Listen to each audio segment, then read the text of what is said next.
meditação hoje está em Isaías 14, 12 a 17, um texto um tanto quanto polêmico, porque muitos têm levantado dúvidas em relação aí à sua interpretação. Não são poucos os que em nossos dias interpretam como sendo uma referência à queda de Satanás. O título da mensagem já é uma pergunta. Queda de Satanás? Isaías 14, 12 a 17. O texto diz assim: Veja como você caiu do céu, ó estrela da manhã, filho da alva. Veja como você foi lançado por terra, você que debilitava as nações. Você pensava assim: subirei ao céu, exaltarei o meu trono acima das estrelas e me assentarei no monte da congregação, nas extremidades do norte. Subirei acima das mais altas nuvens e serei semelhante ao Altíssimo. Mas você descerá ao mundo dos mortos, no mais profundo do abismo. Os que virem você olharão atentamente e perguntarão: é este o homem que fazia a terra tremer e que abalava os reinos? Que transformava o mundo num deserto e arrasava as suas cidades? Que não deixava os seus prisioneiros voltarem para casa? Quero iniciar dizendo o seguinte: infelizmente, a tradição interpretativa, desconsiderando o contexto da passagem, tem aplicado este texto como se fosse uma referência a Satanás. Como tradição interpretativa, o que eu quero dizer é que alguém importante no passado interpretou, seja de forma correta ou errada, no meu entender, neste caso aqui, errada, e esta interpretação vem passando de geração em geração, e o texto e contexto, muitas vezes, então, vem sendo desconsiderado. Isso parece ter iniciado já na época de Tertuliano, que nasceu entre 145 e 160 depois de Cristo, olha lá no início da era cristã. Ele deve ter morrido por volta de 220 depois de Cristo, mas ainda persiste em alguns meios a interpretação dele, né? Que aqui fala da queda de Satanás.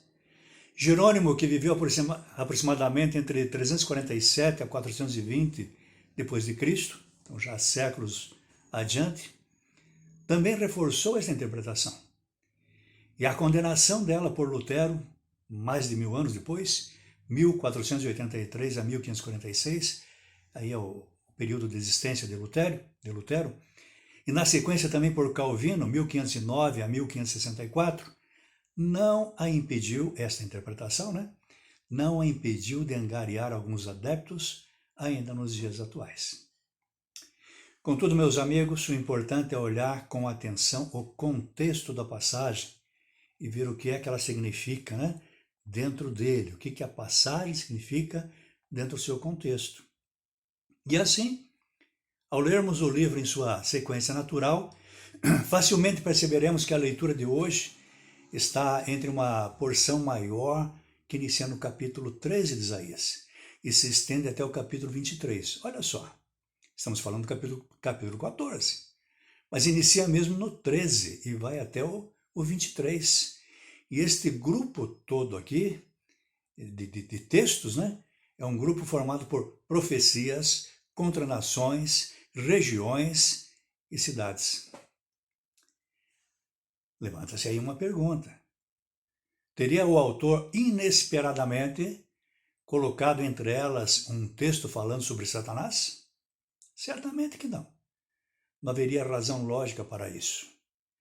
Na verdade, como o texto completo bem mostra, a mensagem desta passagem inicialmente aponta para a grande nação da Babilônia. É só ler o capítulo 13, versículo 1, que diz lá a sentença contra a Babilônia que Isaías, filho de Amós, recebeu numa visão.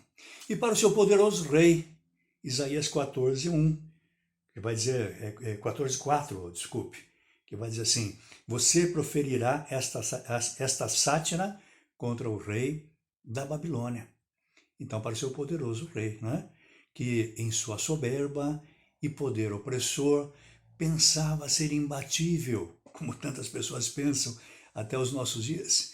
E ele desejava ser até mesmo semelhante ao Altíssimo em grandeza, como está no 14:14, que diz lá: subirei acima das mais altas nuvens e serei semelhante ao Altíssimo.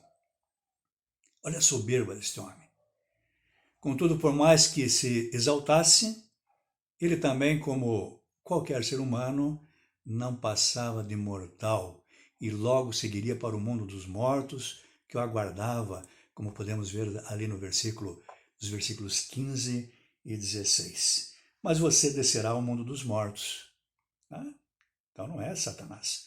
No mais profundo do abismo, os que virem você olharão atentamente e perguntarão: é este o homem? Olha a palavrinha aqui.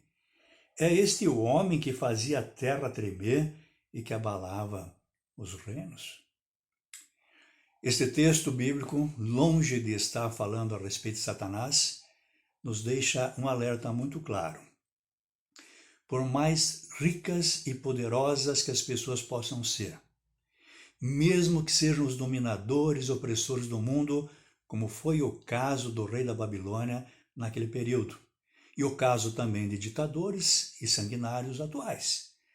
Todos, absolutamente todos, passarão e terão que enfrentar a morte.